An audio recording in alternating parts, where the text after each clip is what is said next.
girl flees in the darkness. No shoes, no phone, no one to save her. Behind her are men with guns. In front of her is a man more dangerous than all of them combined. And the worst part? That man isn't her worst enemy.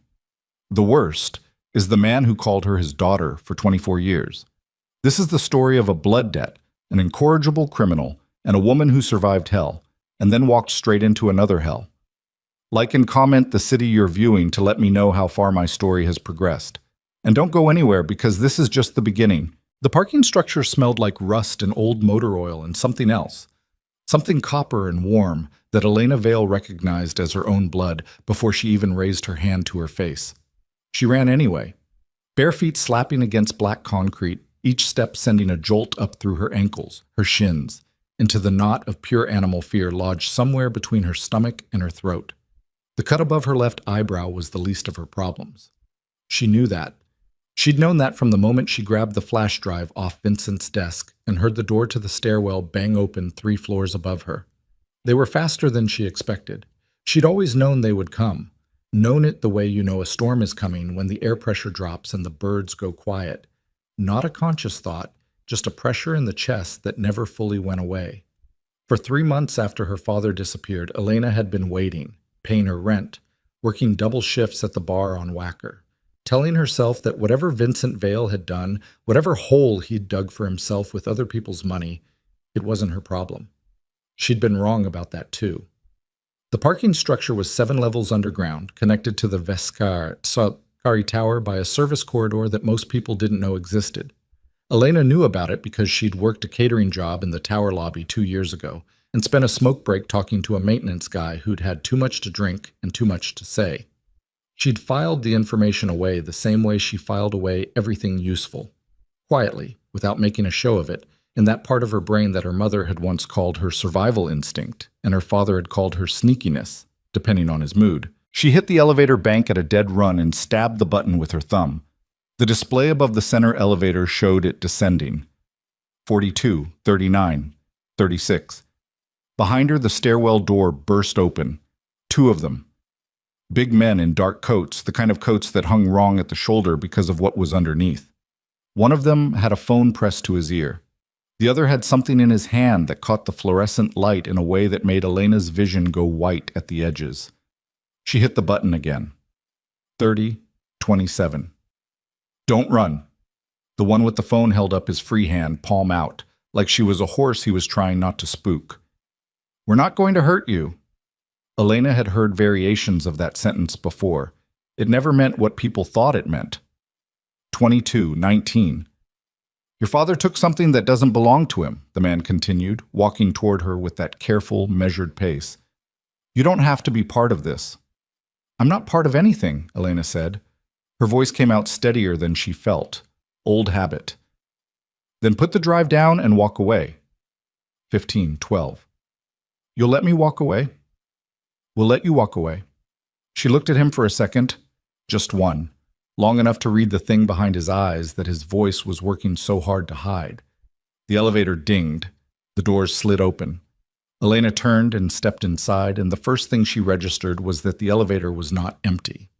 He was standing in the back left corner with his hands in the pockets of a charcoal suit that probably cost more than Elena made in 3 months. Dark hair, cut close on the sides. A jaw that looked like it had been broken at least once and healed crooked, just slightly, in a way that should have made him look damaged, but somehow only made him look more deliberate. Like everything about him had been tested and reassembled according to spec. He was watching her with eyes the color of old iron, and he was completely, utterly still. Elena's feet stopped moving. The elevator doors started to close behind her. One of the men outside made a sound. Not quite a word, more like a breath that got caught on something. And then the doors shut, and the only sound was the hum of the cable and Elena's own heart doing something irregular against her ribs. The man in the corner did not reach for her, did not speak. He simply looked at her the way you look at a piece of information you're not quite sure what to do with yet. Elena became acutely aware of what she looked like. Bare feet on marble, blood running in a thin line down the left side of her face and dripping off her jaw.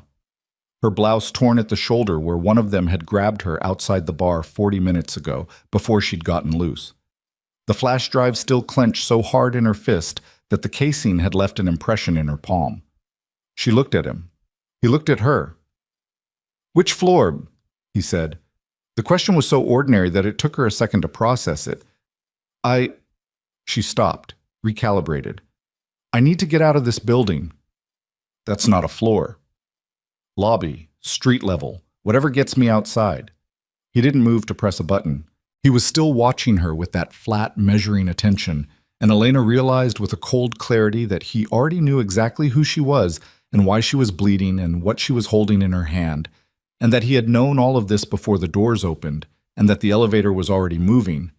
But it was not moving down. It was moving up. "You pressed the wrong button," Elena said. "I didn't press any button." She turned and looked at the panel. No floor was lit.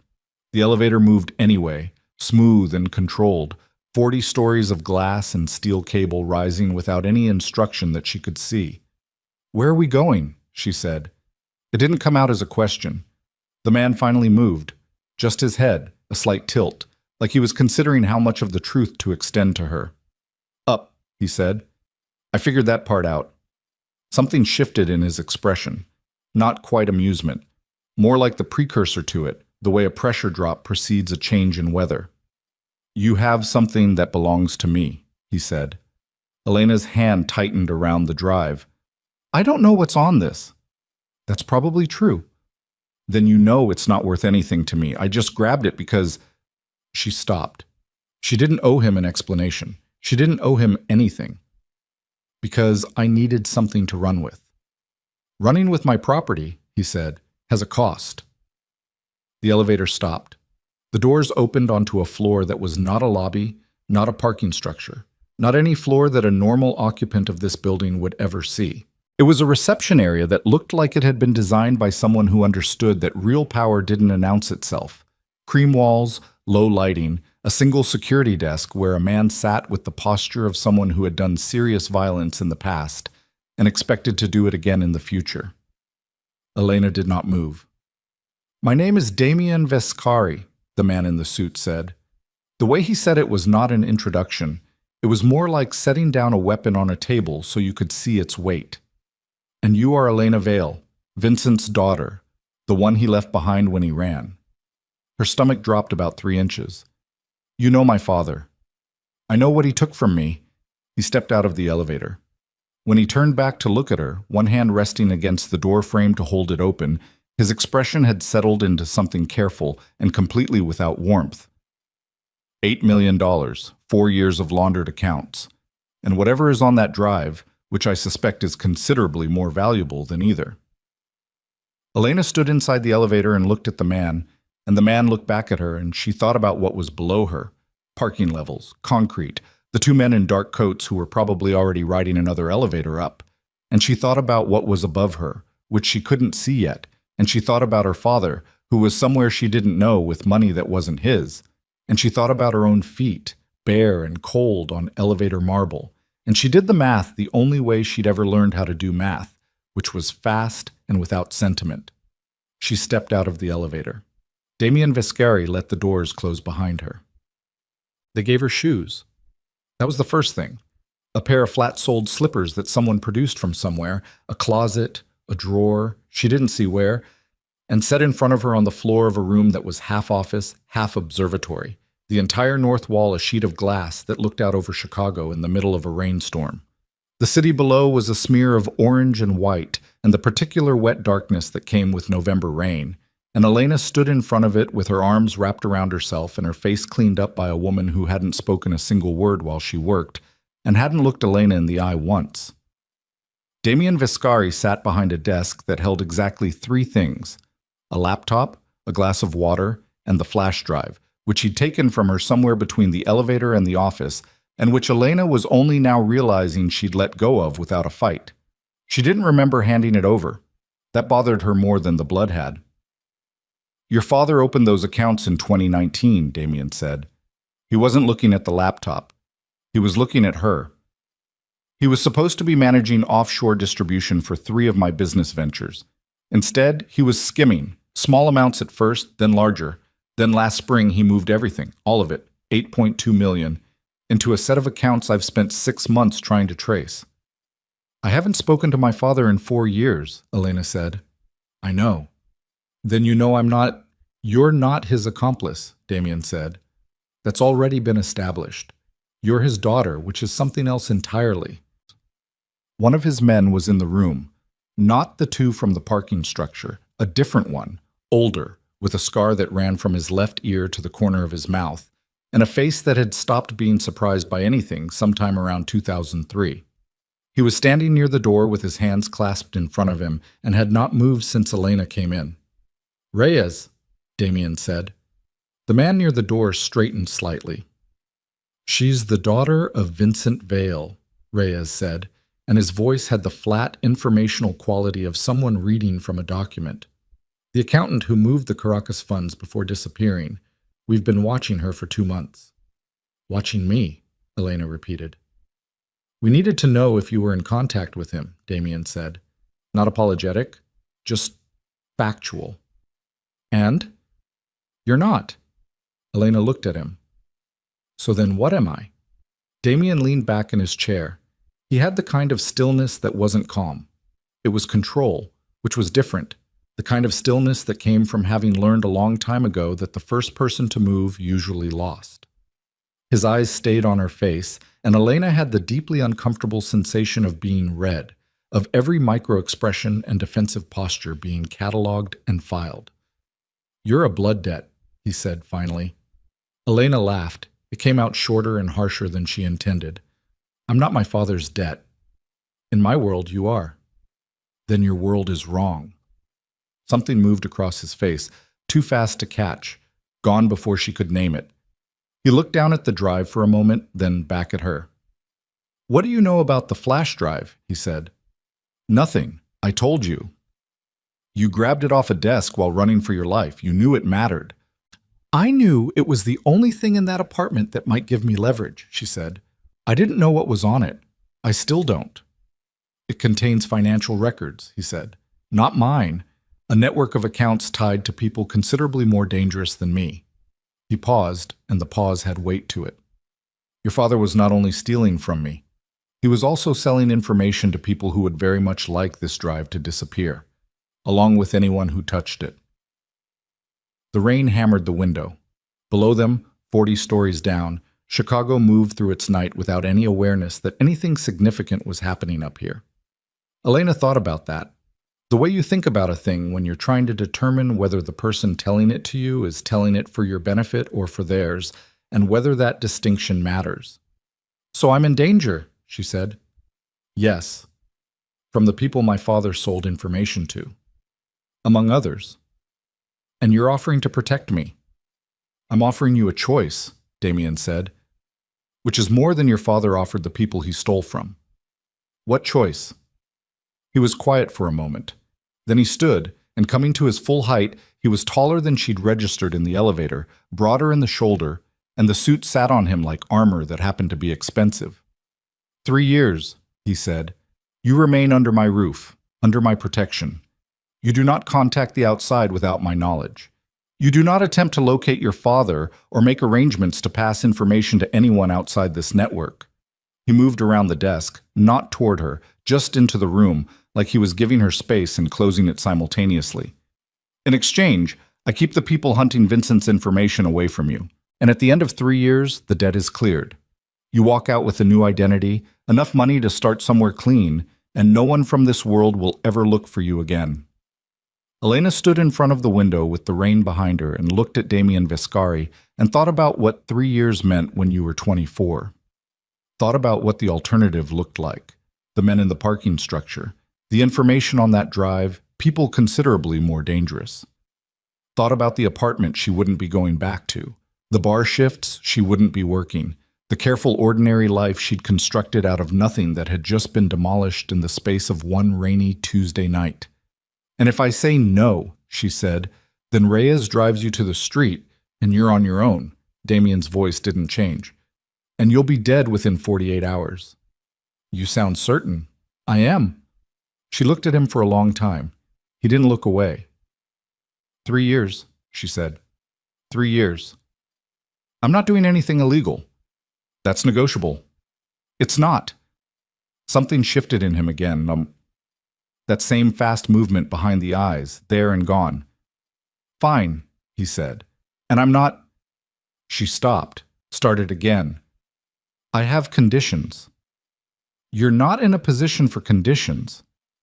I'm in the only position I've got, Elena said, which is the position where I know that drive matters to you, and I'm the only person in this room who didn't know what was on it before tonight, which means I'm the only person in this room that your enemies can't buy. She watched him. So yes, I have conditions. Damien Viscari looked at her for a moment that stretched long enough to become uncomfortable, and then he said very quietly, Go on. She told him what she needed. Her own room, lockable from the inside. No one enters without her permission. Access to books, to the internet with reasonable restrictions she'd accept in writing. The right to say no to any social obligation without explanation. And one phone call, monthly, to a woman named Carla, who was the closest thing Elena had to a friend in the world, just to confirm she was alive. No details, no location. Damien listened to all of it without expression. Then he said yes to 3 of the 4, the phone call being the one he revised. She could have it, but Reyes would be present and the call would be monitored. She agreed. It wasn't ideal. It was survivable. They shook hands in front of the window with the rain coming down and Chicago burning orange below them, and Elena thought, clearly and without drama, that she had just made a deal with the most dangerous person she'd ever met, and that the most terrifying part wasn't the danger. The most terrifying part was the way he'd looked at her wrist when she extended her hand. The sleeve of her torn blouse had ridden up just slightly, exposing the pale underside of her forearm and the old burn scars that lived there. 3 of them, circular, deliberate. He noticed. She saw him notice.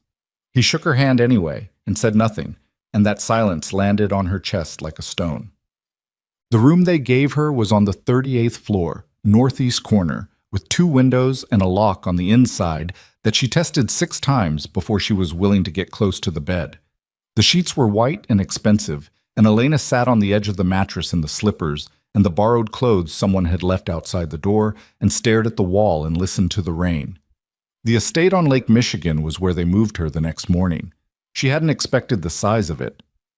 The Viscari Tower was power-made vertical, glass and altitude, and the particular loneliness of height. The Lake Michigan property was something different. A compound, really, spread across 4 acres of private shoreline north of the city, surrounded by trees that had been deliberately left thick along the perimeter, and a security system that she cataloged in pieces over the first 3 days without making it obvious she was doing so. Cameras at the gates and every corner. Motion sensors along the tree line. 2 permanent guards at the main entrance, rotating shifts at the secondary entrance near the boathouse. The house itself was modern. Concrete and steel and glass, the same vocabulary as the tower but lower, wider, built into the landscape rather than above it. Cold in the way that spaces are cold when they've been designed by someone who understood precision more than warmth. Clean lines, expensive emptiness, rooms that felt like they'd been staged for a photograph and never quite recovered from it.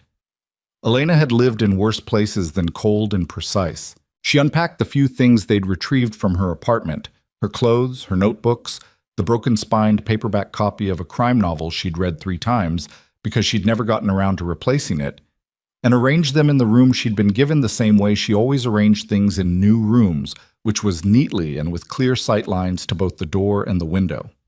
Old habit. Older than she liked to think about. The first week she did not see Damien at all. She ate meals in a kitchen staffed by a woman named Petra, who communicated entirely through nods and the quality of the food she produced, which was exceptional. She walked the parts of the property she was permitted to walk, which excluded the boathouse, the east wing, and a locked room on the 2nd floor whose door she'd tried once, casually, passing, and found solid steel behind a normal-looking panel. She read. She slept badly. On the 8th morning, Damien appeared at breakfast without announcement, sitting across from her at a table built for 12, with coffee and a newspaper, an actual printed newspaper, which struck her as a deliberate anachronism, and said, without looking up, You've been mapping the security system. Elena poured her coffee. Yes. He turned a page. Find anything useful? The blind spot at the northeast corner of the grounds.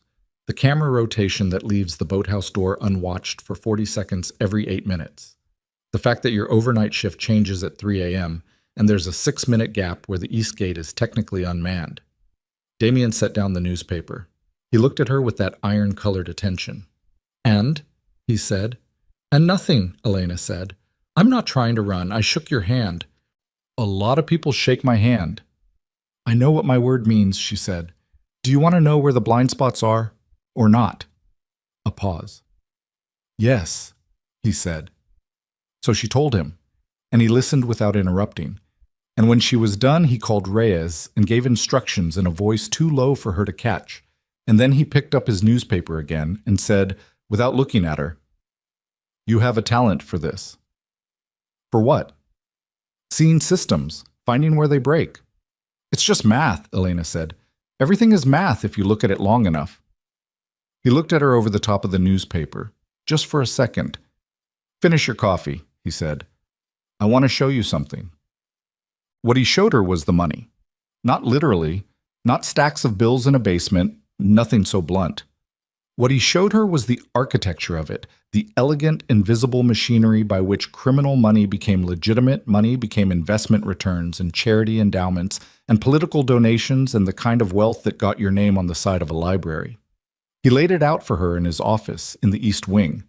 The one she'd been excluded from, she noted, which told her something about what she was being trusted with now, using documents and spreadsheets and a whiteboard that he wrote on with the shorthand fluency of someone who'd spent years building something nobody was supposed to see. Elena sat across from him and watched and listened and felt the specific quality of attention she got around numbers, which was absolute and involuntary and had gotten her through 2 years of community college on a scholarship she'd fought for and a job keeping books for 3 different small businesses simultaneously before she'd given up on legitimate employment being enough to survive on. The auction network is the cleanest, she said, about 40 minutes in, without meaning to say it out loud. Damien stopped writing. What did you say? The luxury auction channel, she pointed to a section of the whiteboard. The other two have traceable patterns if you look at the transaction timing. The auctions are randomized enough that the intervals don't cluster. It's the hardest one to flag algorithmically. She paused. Although if someone was looking specifically at the buyer profiles, they'd find the repetition. Silence. The buyer profiles repeat, she said. You're using too many of the same shell entities cycling through. If the intervals are random but the participants aren't, a smart analyst would catch it. Damien set down his marker. He looked at her for a long time. How long did it take you to see that? He said. About 20 minutes, Elena said. I was waiting to see if you'd notice I noticed. Something happened in his face then. It wasn't surprise exactly. It was the recalibration of a person who has just learned that the object they were examining is more complicated than it appeared. He picked the marker back up, uncapped it, and wrote 3 words at the top of a clean section of the whiteboard. Then he handed the marker to Elena. Show me, he said. She stood and took the marker, and for the next 2 hours she did exactly that. And Damien Vescari stood beside her and watched her work with an expression she couldn't quite read, but that felt, at its edges, like something she didn't have a precise word for. Later, walking back through the main corridor to the residential wing, Elena passed the tall mirror near the staircase and caught her own reflection without meaning to. The bruising around her eye had shifted from purple to the brownish yellow of healing. The cut had closed. She looked like herself mostly, except for something around the eyes that she didn't examine too closely. She paused, pushed her sleeve up to the elbow, looked at the burn scars in the light of the corridor. When she looked up, Damien was reflected behind her in the glass. Standing in the hallway, he'd followed at a distance and stopped when she stopped, and he was looking at her reflection with an expression she had never once in her life seen on anyone's face when they looked at those scars. Not pity, not revulsion, not the particular brand of uncomfortable curiosity she'd learned to dread. Something rawer than any of those things. Something she had no category for. She pulled her sleeve down. He said nothing. She walked to her room and locked the door and sat on the edge of the bed and listened to her own heartbeat for for a long time. 3 years, she thought. She was beginning to understand that 3 years with Damien Vescari was going to be a very different thing than she'd calculated in that 40-story elevator with rain hammering the glass and blood running down her face. The question that kept her awake, the one she couldn't math her way out of, was whether different meant better, or whether it meant something she didn't have a word for yet. She was still lying there, still awake, still asking that question when her door opened. Not from outside. She'd locked it from inside. And only she had the key. The door didn't swing open.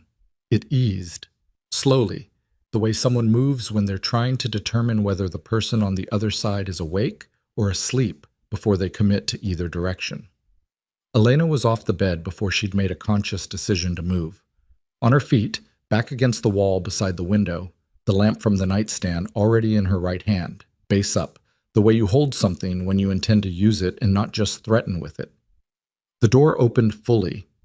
Reyes stood in the frame with the keycard in his hand and an expression that didn't change when he saw the lamp. "There's a problem," he said. Elena didn't lower the lamp. "You just let yourself into my room."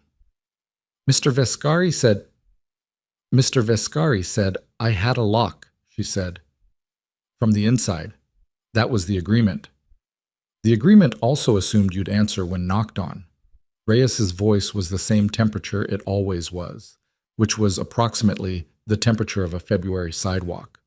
"You didn't answer." "I was thinking. For 40 minutes. She set the lamp down. Not because she trusted him, because the adrenaline was converting into something more usable and she needed her hands free to think clearly. "What problem?" she said. Reyes stepped aside. Behind him in the corridor stood a man she hadn't seen before. Younger than Reyes, maybe 30, with a split lip and the particular glassy look of someone operating on the far edge of their own panic. His jacket was wet from the rain, which meant he'd come in from outside recently, and he was holding his left arm against his body at an angle that meant something was wrong with the shoulder. "He came to the east gate," Reyes said. "Asked for you specifically." Elena looked at the man. He looked back at her and his eyes focused with the effort of someone hauling themselves up through deep water. "Marco," she said. Not a greeting. A recognition. Marco Tevis had worked with her father for 11 years. She'd met him maybe 4 times, always at a distance, the kind of peripheral figure who existed in her awareness the way smoke exists. You registered it without looking directly at it. He was the man Vincent Vale called at 2 a.m, the man who answered questions that didn't have official channels. "Elena," his voice was wrecked. "Your father, I need to tell you something about your father." "You need a hospital," she said. "Later." He shook his head and winced at the movement. He didn't run. The corridor was very quiet. "What?" Elena said. "Vincent?" He didn't run voluntarily. Marco's breathing was shallow, deliberate, the breathing of someone managing pain by keeping it at arm's length through concentration. "They took him 3 months ago. The same night the accounts moved." He looked past her at Reyes, then back. Whoever set this up, they needed him gone, and they needed the money moving, and they needed it to look like he'd stolen it and disappeared. Elena stood very still. "Who?" she said. "I don't know all of it. I know a name." Marco's gaze went to Reyes again, longer this time, and something passed across his face. Not quite fear, more like the calculation of a man trying to determine how much disclosure was going to cost him. "I need to talk to her alone." "That's not possible," Reyes said. "Then I'm done talking." The standoff lasted about 4 seconds, which was how long it took Reyes to pull out his phone, send a text, and receive a response. He looked at the screen, then at Marco, then at Elena with an expression that communicated precisely nothing about what he was thinking. 2 minutes, Reyes said. He stepped back to the far end of the corridor, far enough for the appearance of privacy and not an inch further. Marco crossed into her room. Elena pulled the door mostly closed and turned to face him, and he said, very quietly, "Mercer." The name didn't register at first. Then it did. "Adrian Mercer," she said. "He's the one who moved the accounts, used your father's credentials, his access, his history with Viscari. Set it up so that if anyone looked, Vincent looked guilty." Marco shifted his weight, and his face went tight. Your father is being held. I don't know where. I've been trying to find the trail for 2 months, and 3 days ago, someone burned my apartment, and I've been moving ever since." Elena thought about Damien's whiteboard, the auction network, the buyer profiles that cycled in patterns, the particular elegance of the financial architecture she'd spent 2 hours pulling apart, which had felt, even as she was doing it, like something designed not just to obscure but to survive scrutiny. Mercer. She knew the name the way anyone who'd spent time in Chicago's orbit of money and power knew it. Philanthropist, political strategist, the kind of man who got his name on buildings and his photograph in the right company without ever attaching himself to anything that could be traced. Old money and new influence. The kind of untouchable that had nothing to do with law enforcement and everything to do with the people law enforcement answered to. "Why come to me?" she said. "Because you're inside," Marco said simply. "And because Vescari is going to find out eventually, and when he does, someone has to be the one to tell him that the man who built his empire is also the man who just tried to burn it down." Elena looked at him. "You know who Mercer is to Damien," she said. "Everybody knows." She opened the door. Reyes was already moving toward them before she could speak. "He needs a doctor," she said, "and he stays on the property." Reyes looked at Marco for a long moment. "Mr. Vescari will want to speak with him," he said. "I know," Elena said. "Set it up for tomorrow. Tonight, he needs a doctor and a bed." Reyes's jaw moved slightly. Then he nodded once and gestured for Marco to follow, and Marco gave Elena a look as he passed that she interpreted as gratitude mixed with the specific anxiety of a man who has just handed a live grenade to someone else and is watching to see what they do with it. She closed the door, stood in the middle of her room, locked it, then stood there another moment, aware that the lock meant nothing, that Reyes had just walked in here with a key card, and that the terms she'd negotiated with such precision in a 40-story office above the rain were considerably more theoretical than she'd allowed herself to believe. She didn't sleep. On. Morning came in gray and flat off the lake, the water the color of old pewter, and Elena was in the kitchen with coffee when Damien came in at 6:45.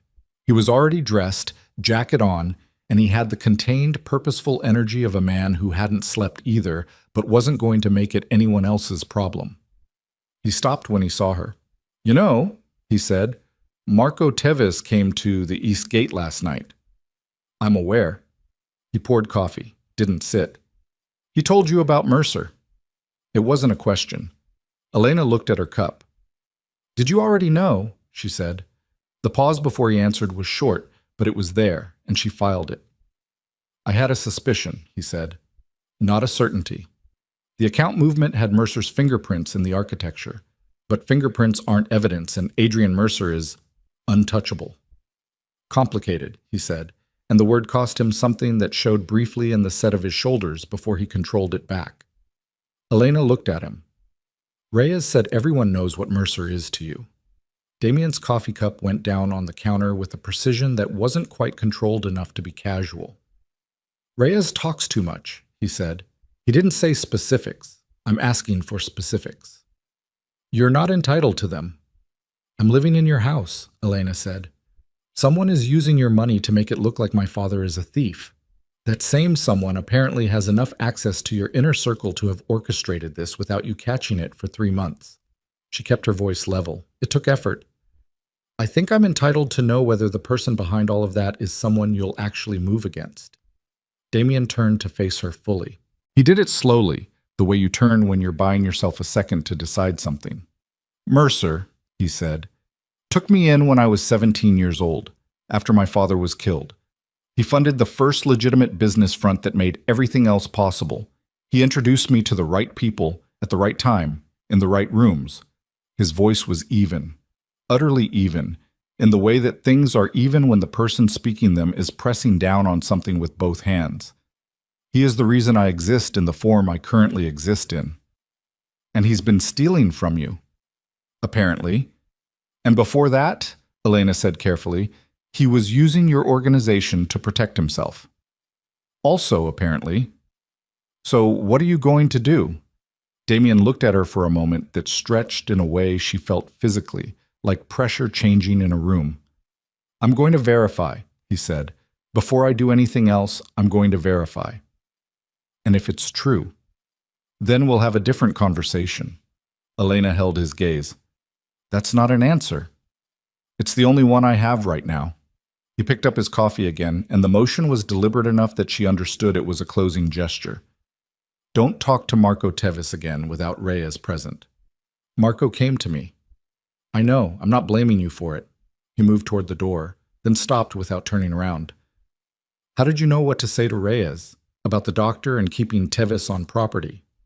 Elena thought about it. Same way I know anything, she said. I figured out what you'd want, and I did it faster than waiting for you to do it yourself. Another pause, shorter than the last one. Finish your coffee, he said, and walked out. The gala was Damien's idea, which meant it wasn't an idea at all. It was an obligation, the kind of obligation that powerful men construct for themselves so that other powerful men have a place to verify that the first powerful man is still powerful. The Vescari Hotel in the Gold Coast had hosted the Acquisitions Gala every November for 11 years, and Elena understood within 20 minutes of being told she was attending that her presence was deliberate, a signal, carefully constructed, that Damien's operations were stable and his household was ordered, and whatever rumors had begun circulating about missing funds and federal attention were not worth the attention of anyone in this room. She was being used as furniture. She told Damien this in the car on the way there. You're being used as context, he said, without looking up from the phone in his hand. What's the difference? Furniture doesn't talk. Then let me stay home. No. The dress they'd given her was navy, expensive, structured in the way that expensive things sometimes were to disguise the fact that they were armor. Elena wore it the way she wore everything that wasn't her own, correctly, without investment. Her hair was up. The bruising around her eye had faded enough that the makeup covered it cleanly. She looked like someone who belonged in this room, which was the only thing she'd been asked to accomplish, and which she found, as they pulled up to the hotel entrance, deeply irritating. The room was 400 people, and the specific temperature of a space where everyone is performing, and everyone knows everyone else is performing, and the performance is so complete and so practiced that it becomes its own reality. Elena stood at Damien's side for the first hour, and watched the room the way she watched everything, for patterns, for weight distribution, for where the attention clustered and what it was trying to avoid. She'd had 2 glasses of water and was reaching for a third when the senator found her. She didn't know his name. She would learn it later from Reyes, who recited it with the flat effect of a man reading a citation into a record. What she knew at the time was that he was approximately 60 years old, broad-faced, with the ruddy, slightly soft look of a man who'd been athletic once, and had been eating the memory of it for a decade. His eyes had the glassy brightness of someone 3 drinks into the evening, and he moved through the crowd with the entitlement of a man who'd never once considered that his movement might be unwelcome. You're new, he said, appearing at her elbow. Elena turned to look at him and said nothing. Damien's. He said it like a category. He always did have a specific type. I'm not his type, Elena said. I'm his associate. The senator smiled. It was the smile of someone who'd decided in advance that he didn't believe her. Of course you are. His hand came out and closed around her wrist. Not hard, not yet. Just the casual proprietary grip of someone who hadn't been told no in long enough that the concept had gotten abstract. His thumb pressed directly onto the old burn scar. Elena went very still. Not from pain, though the pressure was wrong, in a specific way that sent something cold running up her spine. From the sudden, total inability to be in this room, this moment, this man's grip, without also being in every other room and moment and grip that lived in the same part of her nervous system that she'd spent 10 years building walls around. She heard herself say very quietly, "Let go of my wrist." "Relax," the senator said. "I just want to let go of my wrist." He didn't. What happened next happened fast. There was a hand, not Elena's, that appeared between them, and it did not touch the senator. It simply interposed itself, and the senator looked up from Elena's wrist to find Damien Vescari standing close enough that the space between them was functionally 0, and Damien's face was the face of a man who has made a complete internal decision and is simply waiting for the other person to catch up with it. "Senator," Damien said. The grip on Elena's wrist released. She took one step back and one breath and cataloged the damage. Not physical, nothing physical, just the particular residue of being grabbed, which wasn't pain but something adjacent to it, something that lived in the body below the level of language and didn't respond to reasoning. The senator was speaking. Something diplomatic, something that involved the word misunderstanding and the phrase no offense intended, and the particular verbal scrambling of a man recalibrating in real time. Damien listened to all of it with an expression of perfect surgical courtesy, and the exchange lasted approximately 90 seconds. And then the senator was elsewhere in the room with his drink and his ruddy face and his grip that he probably wouldn't remember by morning. Damien turned to Elena. She was already walking. She made it to the corridor off the main ballroom before he caught up with her, and she didn't stop walking, and he fell into step beside her without touching her, which she registered somewhere below conscious thought as significant. "Elena, I'm fine." "You're not walking like someone who's fine." "I'm walking like someone who needs 30 seconds that aren't in that room." She pushed through a door into a side corridor, narrower, quieter, the noise of the gala muffled to a low-frequency hum behind them. She stopped, put her back against the wall, let herself breathe for a moment that she hadn't let herself breathe in the main room. Damien stood in front of her, not close, not the aggressive proximity he used in other contexts, just present, watching her face with an attention that she was beginning to recognize as his version of something she didn't have a clean word for. "You should have let me handle it," she said. "He wasn't letting go." "I would have made him let go." "I know you would have," Damien said. "That's not why I stepped in." Elena looked at him. "Then why?" He didn't answer immediately. His eyes went to her wrist, the one the senator had held, and she saw the same thing in his face she'd seen in the mirror of the corridor weeks ago, that raw, unclassifiable thing that wasn't pity and wasn't revulsion. "Someone hurt you," he said. "Before me. Before any of this." Elena's chest went tight. "That's not a conversation we're having," she said. "I'm not asking you to explain it." "Then what are you doing?" "I'm telling you that I noticed," he said, "and that what I almost did to that man in there—" He stopped. His jaw shifted. "I would have done it in front of 400 people, and I wouldn't have cared." The corridor was very quiet. "You don't know me well enough to—" "I know enough," he said. "Damien." His name in her mouth felt strange. She'd used it before, a handful of times, but always as a tool to get his attention, to redirect, never like this, never as just itself.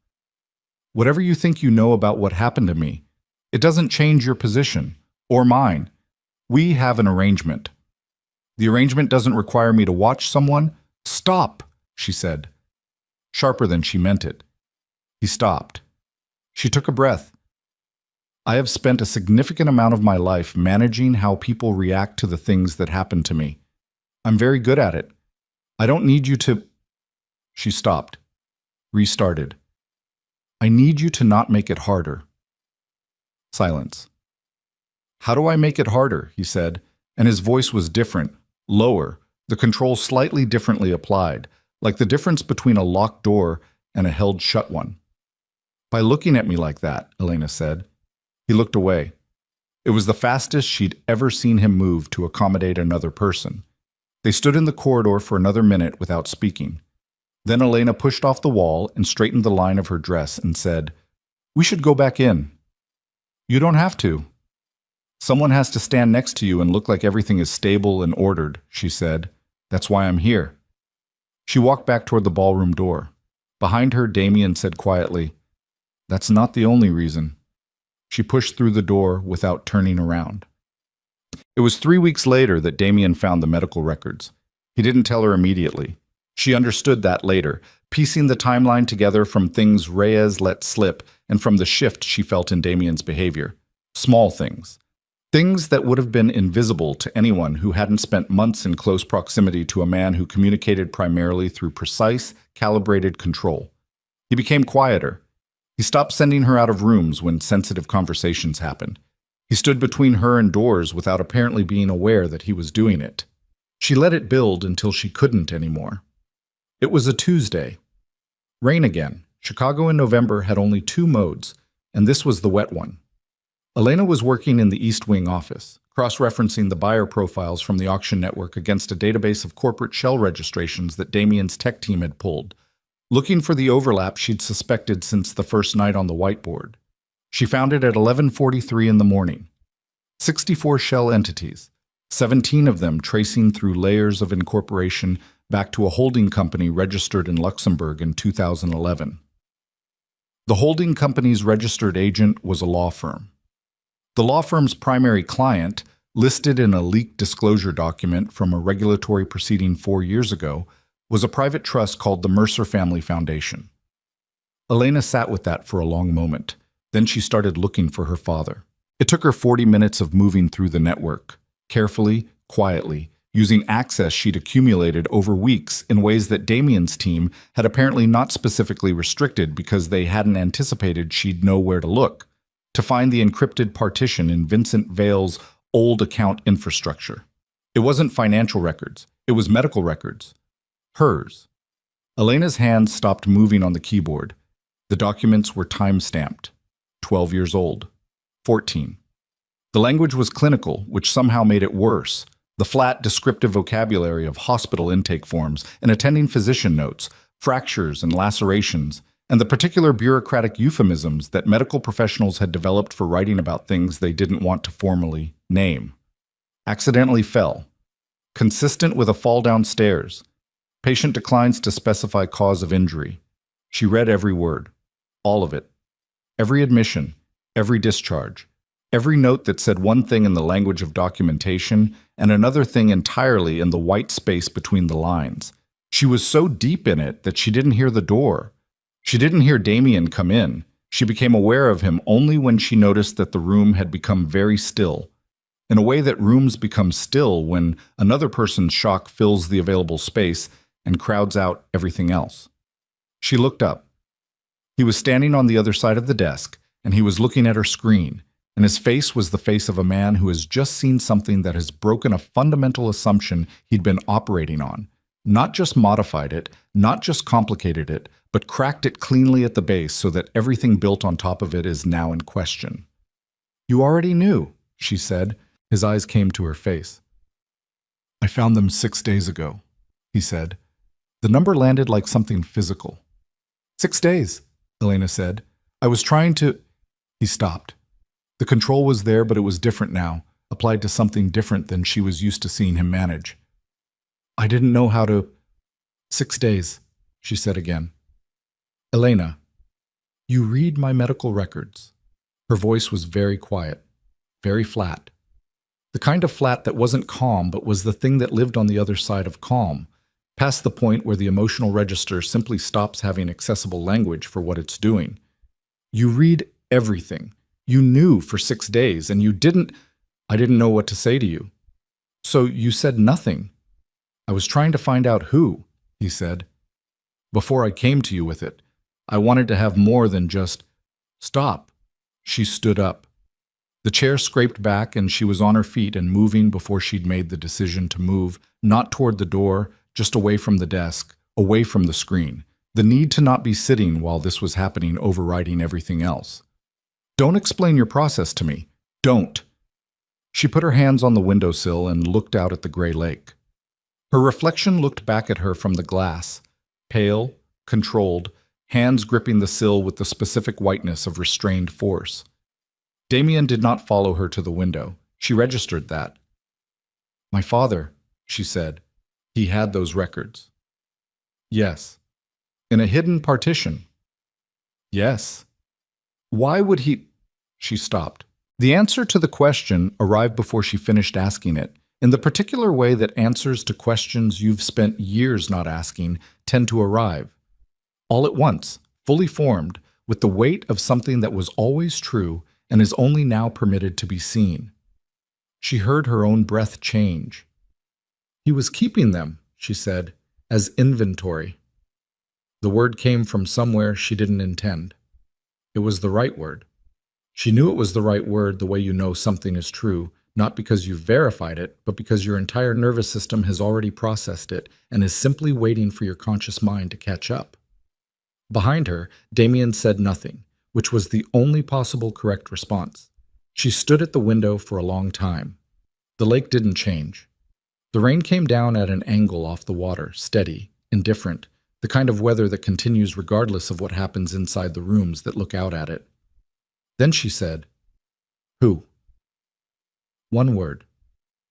"I have a name," Damien said.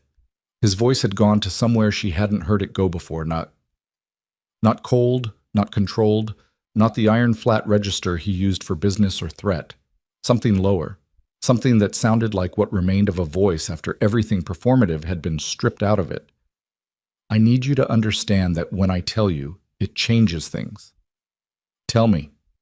"It changes everything," he said, "for both of us." "Damien?"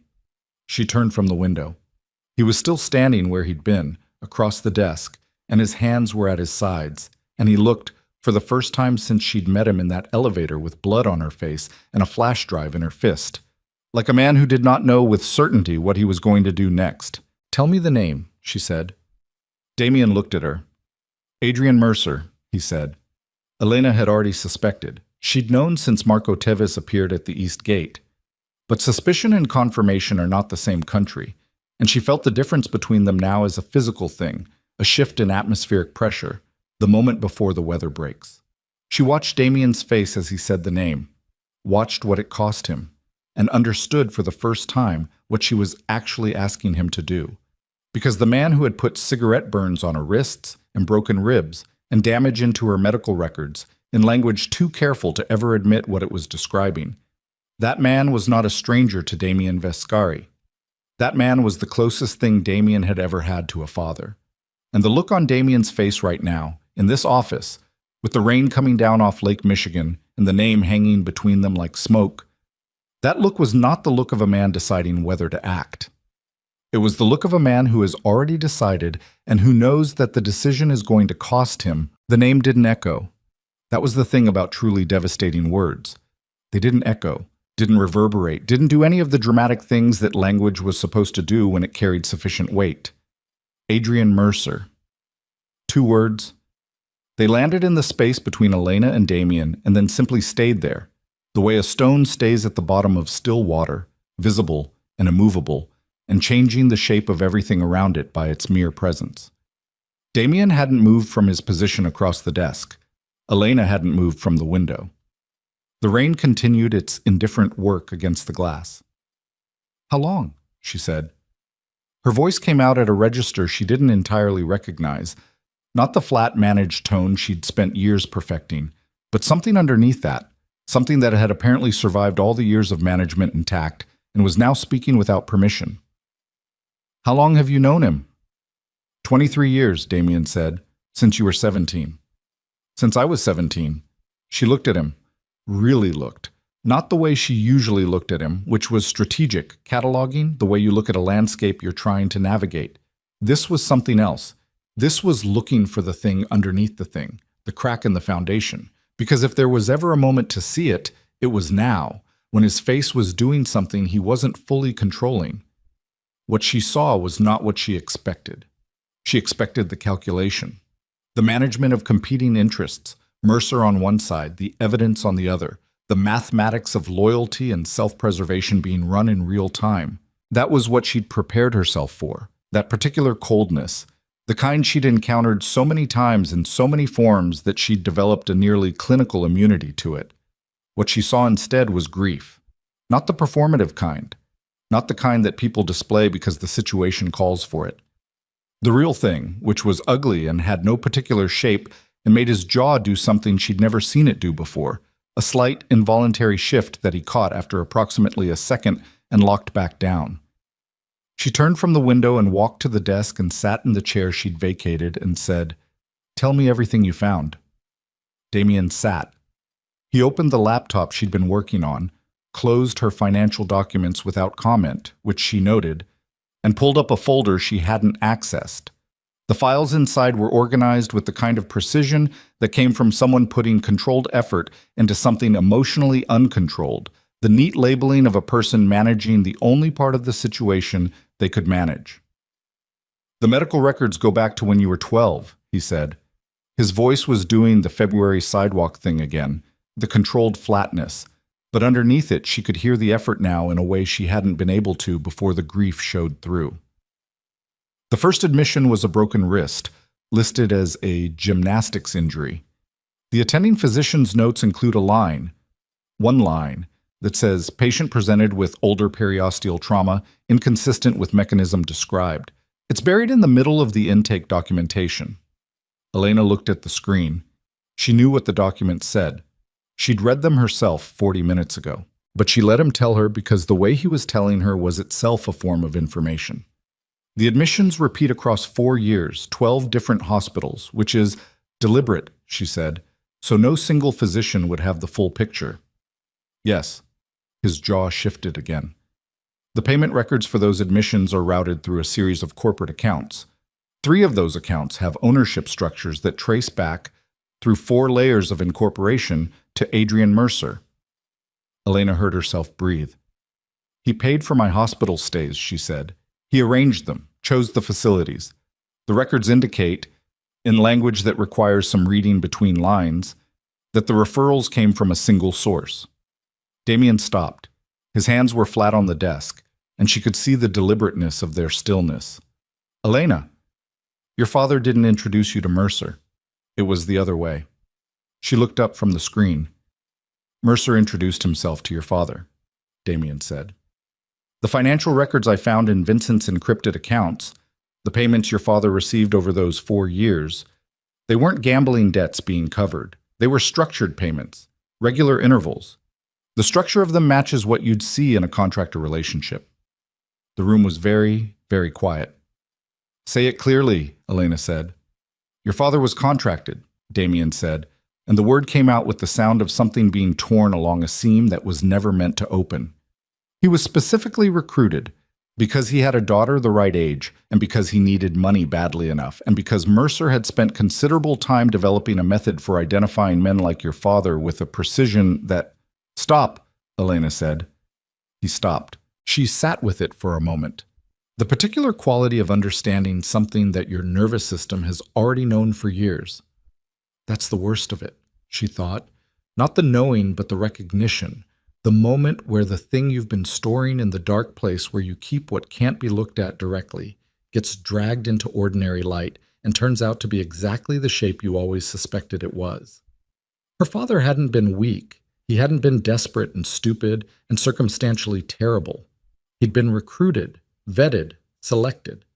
It was in some way she couldn't fully articulate, worse. How many? She said. Damien's expression shifted. How many others? She said. If he had a method, if he did this systematically. I don't have a full count yet. How many that you know about? A pause. 7. Elena stood up. Not quickly. She was past the quick, reactive movements, past the stage where her body expressed what her mind was processing through urgency. She stood up slowly and walked to the window again and stood with her back to him, and her forehead almost but not quite touching the glass. 7. I want to see his financial records, she said. Mercer's, all of them, everything your team has pulled. Elena, I'm not asking for your permission, she said. I'm telling you what I need in order to be useful to you, which is what I'm here for. She turned around. Her face felt strange, stiff, the muscles doing something unfamiliar. Unless you've decided that the man who built your empire is more valuable than the truth. The look that crossed Damien's face at that, she filed it. Not as a weapon, just as information. I'll have Reyes pull everything, he said. Tonight. Tonight, he confirmed. She nodded once and walked out of the office and down the corridor and up the stairs to her room, and she locked the door and she sat on the floor because the bed felt too soft for what she was holding, and she stayed there until the light coming through the window shifted from gray afternoon to gray evening, and she did not cry, and she did not scream, and she stared at the wall and let the full weight of the last 24 hours settle into her bones like something calcifying. When Reyes knocked at 8 o'clock with a laptop and a key card that gave her access to the financial server, she opened the door and took both without a word and went back to work. 3 days later, she had what she needed. The financial architecture was beautiful in the way that very ugly things are sometimes beautiful. in its completeness, its internal consistency, the elegant, self-reinforcing logic of a system designed by someone who understood not just money, but the psychology of the people whose money he was moving. Mercer hadn't stolen from Damien impulsively. He hadn't opportunistically exploited the relationship when a gap appeared. He had been planning the exit for 5 years. Elena laid it out on the whiteboard in the East Wing office. Not the same whiteboard she'd used the first night, a clean one, pulled from a storage room, and wrote in the shorthand she'd developed over the past weeks that Damien could now read as fluently as she could, and she walked him through it piece by piece while Reyes stood by the door and said nothing, and she watched Damien's face as the architecture revealed itself. His expression did not change. That was worse than if it had. The Luxembourg Holding Company is the center of it, she said. Everything routes through there. The stolen accounts, the shell buyers in the auction network, the offshore distributions. But the holding company also has a second function. She pointed to the far right section of the board. It's been receiving payments from a different source, not from your operations, from a group of offshore accounts that predate your relationship with Mercer by 6 years. Damien looked at the board. Who owns those accounts? That's what took me 3 days. Elena set down the marker. The accounts were established by a man named Gavril Costa. He's been dead for 12 years, but before he died, he transferred control of those accounts to a legal trust. She paused. The trust's designated beneficiary is a private security consulting firm incorporated in Cyprus. That firm has 2 known contracts in the last decade, one with a federal law enforcement agency I can't name because I can only see the payment routing, not the recipient, and one... She stopped, made herself continue. One ongoing retainer with the office of a federal prosecutor who has been building a RICO case against the Vescari organization for the last 3 years. The room went absolutely still. Reyes straightened from his position by the door. Damien's eyes came to her face slowly, with the weight of something very heavy moving very carefully. Mercer has been feeding information to federal prosecutors, he said. For 3 years, Elena said, while simultaneously positioning himself to absorb your financial infrastructure when the indictments land. The stolen accounts aren't just about money, they're about control. He moves the accounts. He makes it look like internal corruption, the federal case advances, your organization collapses, and Mercer steps into the vacuum with clean hands and an established financial network that he's spent years building under your cover. Silence. He built you, Reyes said from the door, to build a structure he could take. Yes, Elena said. Damien sat down. It was the first time she had ever seen him simply sit, not strategically, not as a positioning choice, but because his body had made the decision independent of his control. He sat in the chair beside the whiteboard and looked at the floor and said nothing for approximately 30 seconds. Then he said, "My father." Elena looked at him. 12 years ago, Damien said, Gavril Costa was the man contracted to kill my father. His voice was still flat, still controlled, but there was something happening underneath it that she could feel in the room the way you feel a subsonic frequency. Not hear, feel. I spent 4 years finding the man who ordered the contract. I never found him. He looked up at the board, at the name written in Elena's handwriting at the center of the financial web. I was looking for a rival, someone trying to take territory. It wasn't territorial, Elena said quietly. No, Damien said. It was foundational. He stood up. When he turned from the board, his face had changed. Not dramatically, nothing as legible as rage or grief, but something structural had shifted, something load-bearing, and she could see the adjustment happening in real time, the way you can see a building settle when a support column is removed. Everything was still standing. Everything would continue to stand, but nothing was in quite the position it had been in before. He killed my father, Damien said. Then he made me trust him. Then he spent 20 years using what I built to construct the mechanism that was going to destroy me. He said it with perfect flatness, the way you recite facts in the aftermath of the thing the facts describe. And he did it while He stopped. While you were grateful, Elena said. The word landed. He looked at her. You were 17 years old, and someone had just murdered your father, she said. And a man came along who offered you structure and resources, And the thing that feels like family when you've just lost the only family you had. You were grateful. She held his gaze. That's not stupidity. That's what he was counting on. Damien looked at her for a long moment. Then he said, I need to move on him now. Before the federal case advances far enough that moving on him becomes moving against. The door opened. Not Reyes's doing. Reyes was still standing at the door, and he'd gone rigid, his hand moving toward his jacket. The door opened from outside and 3 men came in, and they were Damien's men, or had been Damien's men, and the one in front was Dimitri Cazares, who had been Damien's lieutenant for 9 years, and who Elena had met exactly twice, and who now stood in the doorway with a phone in one hand and an expression that carried the specific quality of a man who has decided that the moment of commitment he'd been postponing has arrived. Damien went very still. Dimitri, he said. There's a problem, Dimitri said. His voice was careful. The careful of calculation, not of concern. Federal surveillance team has been outside the property since 6 this morning. We have a window, maybe 2 hours, before they move to formally establish a perimeter. Elena watched Damien's face process this information against the information currently on the whiteboard directly behind him. She watched the moment the processing completed.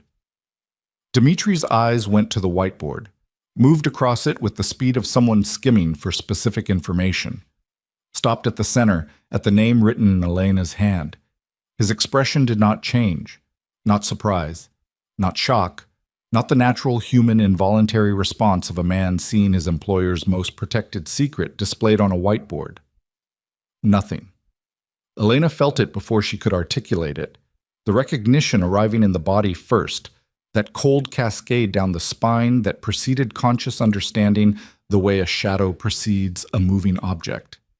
Dimitri already knew that name. Damien turned to look at the whiteboard, then turned back to Dimitri. The movement was slow and complete and final, the turning of a man who has just arrived at a conclusion he can't unreach. How long? Damien said. Dimitri's jaw tightened. Damien, how long have you been Mercers?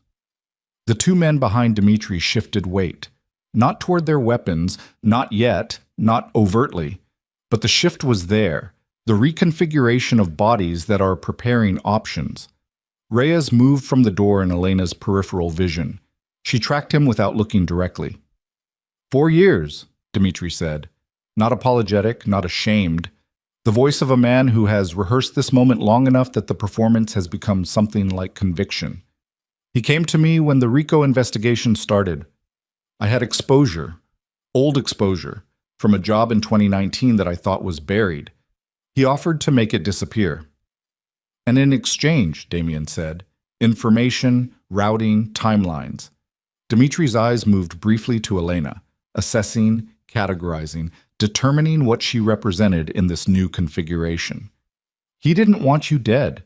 He wanted you controllable. He always wanted you controllable. That's the thing you never understood about him. He never wanted to destroy you. He wanted to own you the way he owned the politicians and the judges, permanently, quietly, without anyone being able to see the leash. And my father, Damien said. Dimitri's face moved, something involuntary. I didn't know about your father until 2 years ago. When I found out, he stopped. By then I was in too far. By then you were comfortable, Damien said. Quiet, absolutely quiet. Damien, don't. One word, the kind of word that functions as a perimeter. Elena watched Damien's hands. She had learned in the months of living in his orbit that his hands were where the truth of his emotional state was most legible. Not his face, which he controlled almost completely, but his hands, which he controlled considerably less. His right hand was at his side, and it was doing something she'd never seen it do before, a micro-movement in the fingers, an almost imperceptible opening and closing, like a reflex trying to become an action. The federal team outside, Elena said. Every head in the room turned to her. Dimitri, she said, did you call them? The pause before Dimitri answered was less than a second, but it was there. The call was already scheduled, he said. Mercer's timetable. I didn't accelerate it. But you didn't stop it either, she said. I'm here, aren't I? Dimitri's voice had shifted, something defensive entering it for the first time. I came to tell you about the perimeter. I could have. You came because you needed to see which way it was going to fall, Elena said. You've been running both sides long enough that you know the first rule of a collapsing situation is to be visible to the winning party when the collapse completes. She looked at him. You don't know yet which side is going to win. That's why you're here. You're not defecting. You're positioning. The room was very, very quiet. Dimitri looked at her for a long moment. Then he looked at Damien and said, You brought an accountant into your operation, and now she's reading my psychology. She's right, Damien said. Dimitri's eyes went back to Damien, and something in them shifted. Finally, genuinely shifted. Because Damien's voice had a quality in those two words that Elena had not heard before, and that was apparently new enough to Dimitri that it cut through whatever rehearsed composure he'd arrived with. You have 2 hours, Damien said. Federal perimeter, you said. Approximately. Then we don't have time for this. Damien looked at the two men behind Dimitri. Reyes. Reyes already had his phone out. Put him in the east room, Damien said. Alone. Secure. Nobody goes in or out. Dimitri's composure fractured. Damien, I came here to... You came here to position yourself, Damien said. Elena just told you that, so I'm positioning you first. He looked at Dimitri with the iron-gray attention that Elena had seen him use in other contexts, and which had never failed to produce results. And he said, If what you've given Mercer gives him enough to move on me in the next 2 hours, you'll spend the rest of your life in that room. If what you know helps me move on him first... He paused. Let the pause do what pauses do. Then we can have a different conversation about what 4 years is worth. Dimitri looked at him, looked at Elena, looked at the whiteboard. He went with Reyes. The door closed. Damien stood alone in the office with Elena and the whiteboard and the financial architecture of his own destruction mapped out in her handwriting, and he was silent for a moment that had the quality of something ending, not dramatically, not with any of the theatrical weight that moments of this magnitude were supposed to carry, just the plain, unglamorous quality of a thing coming to its conclusion. Then he turned to the whiteboard and picked up the marker she'd set down and wrote a single word in the space below Mercer's name. Tonight. He looked at Elena. I need to ask you something, he said. Ask. The financial network, the shell accounts, the Luxembourg holding company. He kept his eyes on her face. Can you collapse it? Not just trace it. Collapse it. Move the assets out from under him before he can access them. Strip the infrastructure so that when he tries to trigger the endgame, there's nothing there to trigger. Elena looked at the board, at the web she'd spent 3 days mapping. It would take 8 hours, she said. Maybe 10. We have 2. Then I need to start immediately, she said. And I need you to keep the federal team outside from executing any warrants for the next 2 hours while I work. I can do that. And I need you to understand, she said, that what I'm about to do is not legal. He looked at her. You told me in the beginning, she said. You told me that was negotiable, and I told you it wasn't. I remember. I'm negotiating now, Elena said. Damien Vescari looked at her for a long moment, and something moved across his face. Complex, multi-layered, the expression of a man revising a fundamental understanding in real time. And then he said, I know. Elena pulled the laptop toward her and opened the first account interface and began to work. And behind her, Damien was already on the phone with someone whose voice she couldn't hear. And outside the property, the federal surveillance team sat in their vehicles and watched the driveway and knew nothing yet of what was happening inside these walls. And somewhere in the city, Adrian Mercer was looking at a clock and waiting for a sequence of events to begin that he had spent 5 years engineering toward this specific night.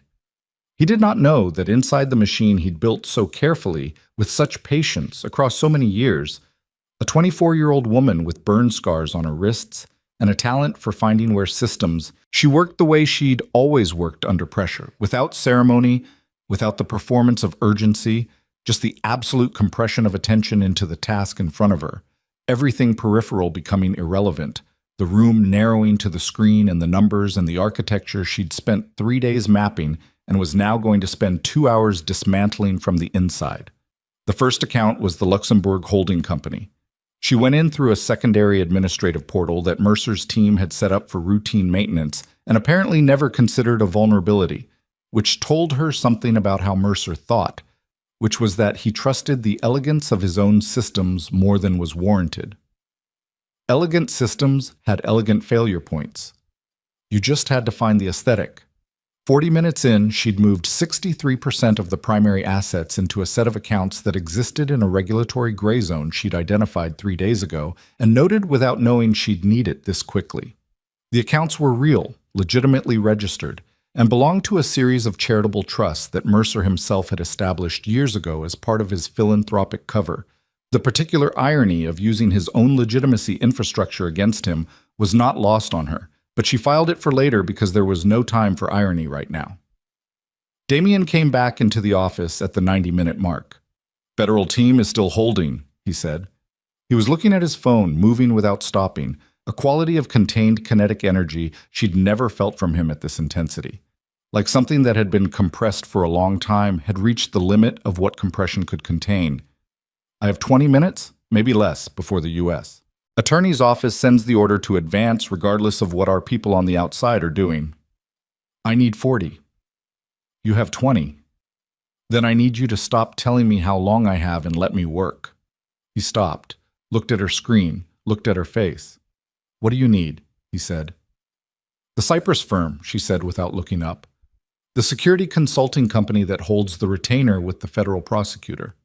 I need someone on your team who can access their server infrastructure from outside the financial network.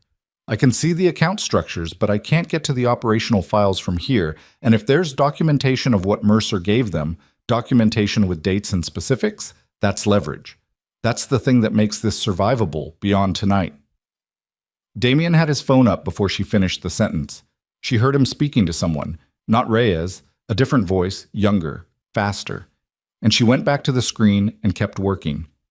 At the 105-minute mark, her phone buzzed, a number she didn't recognize. She answered it on speaker without stopping typing. "The Cyprus files," said the young, fast voice from Damien's call. "I've got a directory, 47 folders." "What am I looking for?" "Folder names with dates in the last 18 months, Elena said. "Anything that looks like meeting notes or communication logs. Specifically looking for a name, Adrian Mercer, paired with any reference to case numbers or investigation timelines. I've got 3 folders with date-formatted names. Open the most recent one." A pause. Keys clicking at the other end. "There's a document," the voice said. "Looks like a summary memo. It's got a case number at the top, Northern District, RICO filing, and a date." Another pause. "Elena, the date on this memo is 4 days from now." She stopped typing.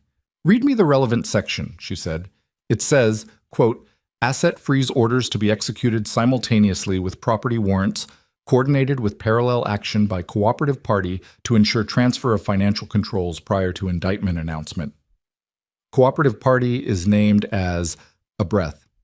A MF Holdings, which I'm looking at right now, and it's the Luxembourg company. Mercer's own holding company. Positioned to absorb the assets the moment the freeze orders hit and the Viscari accounts locked. He wasn't going to steal the money, Elena said, mostly to herself. He was going to inherit it, legally, through the chaos of the federal action. She looked up. Damien was standing in the middle of the room, and his face had done the thing again. The structural shift, the load-bearing adjustment, but faster this time, and with something underneath it that she recognized from her own experience of certain specific moments, which was the sensation of a plan becoming irrelevant because the situation had just changed its fundamental shape. "He's not waiting for us to move," Damien said. "He was never going to wait," Elena said. "The timetable was always his. We've been operating like we had options, and we don't. We have one option, and it requires doing something in the next..." She checked the time. 14 minutes that I genuinely cannot do from here." Damien looked at her. "What do you need?" he said again. The same words as before, different weight. "I need to be in the same room as Mercer's primary server," she said. "Physical access. The Luxembourg accounts have a secondary authentication that's biometric. I've been routing around it, but the routing takes time I don't have. If I can get to the hardware, I can bypass the biometric entirely and complete the transfer. She held his gaze. Where does he keep his primary server infrastructure? A silence that lasted exactly as long as it needed to. The Opera House, Damien said. The Mercer Opera House sat on the lakefront south of the Gold Coast like something left over from a different century. Stone facade, arched windows, the name carved above the entrance in letters deep enough to cast their own shadows. Adrian Mercer had donated the building to the city 20 years ago and then funded its renovation so comprehensively that the city had given him a permanent private floor and the kind of operational autonomy that money bought when it was given in public and with sufficient visibility. The charity gala was already in progress when they arrived. 400 people inside. Chicago's elite performing their annual ritual of visible generosity, while waitstaff moved through the crowd with champagne and the auction catalog for the evening, sat on every table with a starting bid on a Mercer Foundation scholarship fund that had been, Elena now knew, a money laundering vehicle for 11 years. Damien stopped the car 1 block south. "You're not going in the front," he said. "I know." "Reyes will take you through the loading dock entrance. There's a service corridor that runs along the east wall. It connects to the technical infrastructure room on the sublevel."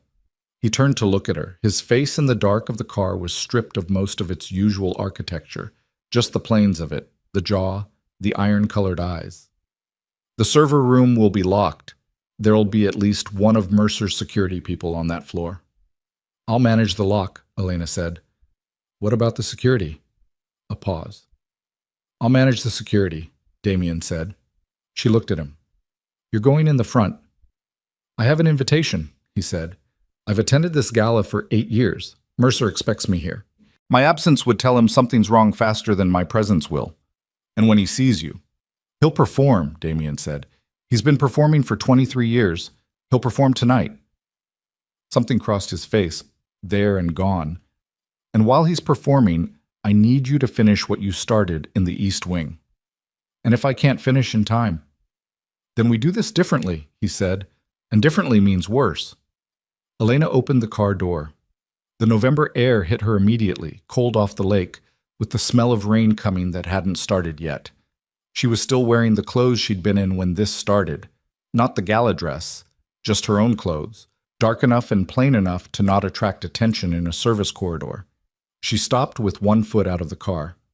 "Damien," she said. "Go," he said. "If this goes wrong, it won't." "But if it does," she said. He looked at her for a moment that had the quality of something being committed to, not spoken, not performed, just decided, quietly, in the space between 2 people in a dark car outside a building where everything was about to become irreversible. "It won't," he said again, differently than the first time. She got out of the car. Basset. The loading dock smelled like cigarette smoke and old cardboard, and the particular industrial cold of spaces that existed to be functional rather than experienced. Reyes was already there, having come separately, and he moved her through the dock entrance and into the service corridor with the economy of someone who had navigated hostile architecture before and found the process unremarkable. The corridor ran exactly where Damien had said it would, along the east wall, low ceiling, pipes overhead, lighting that was adequate and nothing more. Their footsteps were quiet on the concrete. Elena counted doors as they passed them, 3 on the left, 2 on the right. The 4th on the left was the one. Reyes stopped at it, looked at the electronic lock. Elena looked at it for approximately 4 seconds, then took from her jacket pocket the secondary keycard she'd had the tech team clone 2 hours ago from the access profile she'd found in Mercer's Cypress files. His own credentials, lifted from his own operational documentation, used against his own door. The lock clicked open. Reyes put his hand on her arm before she went in. She turned. 7 minutes, he said. His voice was the same temperature it always was, which tonight she found oddly stabilizing. That's what we can hold upstairs, 7 minutes before someone notices something. I need 10, she said. Reyes's jaw moved. 8. 9, and I don't argue with you again for a month. Something shifted in his face that wasn't quite a smile, but occupied the same general territory. 8.5, he said, and I'm timing it. She went in. The server room was cooler than the corridor. The particular refrigerated air of a space that housed equipment that generated heat and needed its temperature managed. The servers were in 2 racks along the far wall, black towers humming with the low, continuous sound of something that never slept. A monitor glowed on a desk to the left, displaying a network status screen with a blinking cursor that indicated the system was waiting for the next authorized input. Elena sat at the desk, pulled the laptop from the bag Reyes had carried and connected to the local network through a cable port in the back of the nearest rack. The connection established in 4 seconds. The authentication prompt appeared. She didn't use Mercer's credentials this time. She used the administrative backdoor she'd identified in the Luxembourg network architecture 3 days ago. The maintenance portal, the elegant failure point of an elegant system. And she was inside in under 90 seconds. The assets were there. All of them. The full weight of what Mercer had spent 5 years building, sitting in digital accounts behind a biometric lock that she could see now from the inside, from the administrative level, and which resolved itself from this angle into something considerably simpler than it had appeared from outside. She started the transfer sequence. The progress bar appeared. 30%. 40%.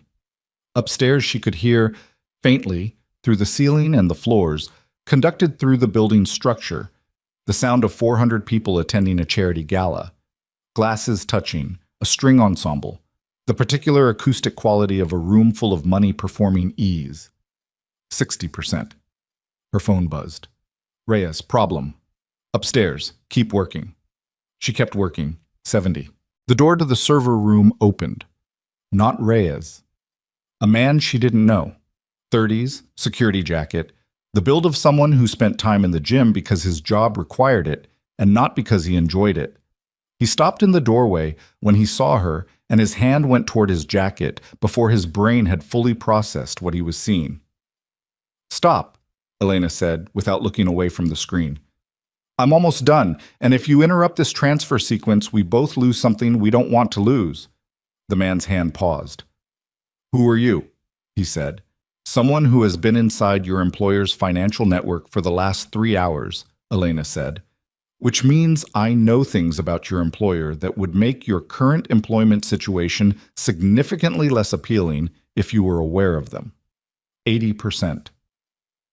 I also know that the federal team that's been outside the Viscari property tonight has a sister team 2 blocks from this building, and that the warrant they're executing in approximately 6 minutes covers this building and everything in it. She looked up at him, including anyone inside it who is actively obstructing the transfer of evidence-connected assets.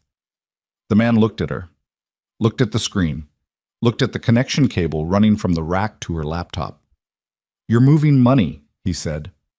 I'm moving evidence, she said, out of reach of the man who is currently upstairs accepting a humanitarian award and who will, in approximately 3 years, be convicted of crimes that would require significantly more than 1 evening to list.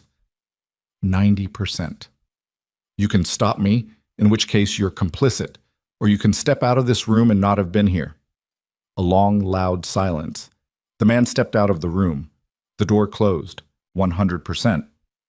Elena disconnected the cable, closed the laptop, and sat for exactly 2 seconds doing nothing, because the 2 seconds were necessary and she was going to allow them. Then she was moving. The corridor, the loading dock, up. Reyes met her at the second-floor landing, and his face was doing something that faces didn't usually do, which was multiple things simultaneously: relief, intention, and the specific alertness of someone managing a situation that had changed faster than expected. He knows, Reyes said. Mercer. He made Damien in the first 10 minutes. Whatever performance he was going to give, he cut it. He's been moving toward the back exit for the last 4 minutes.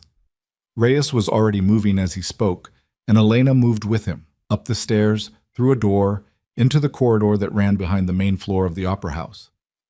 Damien went after him. Where? Backstage. The building has tunnels, access corridors underneath the stage for equipment movement.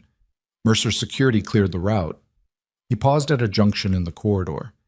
His hand came out and stopped her moving forward. Listened. This way. The backstage area was a different world from the gala.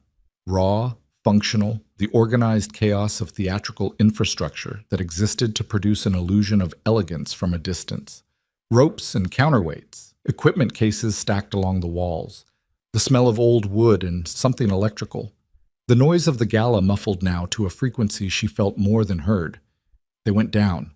The stairs to the tunnel level were wooden, steep, the kind of stairs that had been built for utility and maintained for necessity. The tunnel itself was low-ceilinged and ran perpendicular to the stage above, lit by a string of industrial bulbs that threw harsh shadows in the wrong directions and made everything look slightly wrong, slightly tilted. Elena heard them before she saw them. Not words. Footsteps. 2 sets. Uneven. One faster than the other. The acoustic quality of a pursuit in an enclosed space. Then a sound that wasn't a footstep, something harder, shorter, the sound of a body making contact with a surface, and then a voice. Mercer's voice. She rounded the corner of the tunnel and stopped. The space opened slightly here. A junction point, 4 tunnel branches meeting, the ceiling fractionally higher.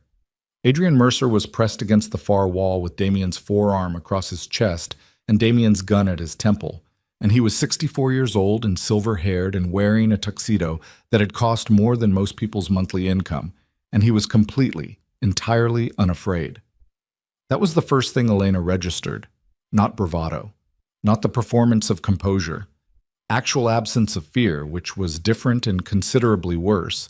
The composure of a man who had been navigating situations of extreme consequence for so long that the fear response had simply ceased to operate. "Damien," Mercer said, his voice at ordinary conversational volume in the tunnel. "You're making a scene."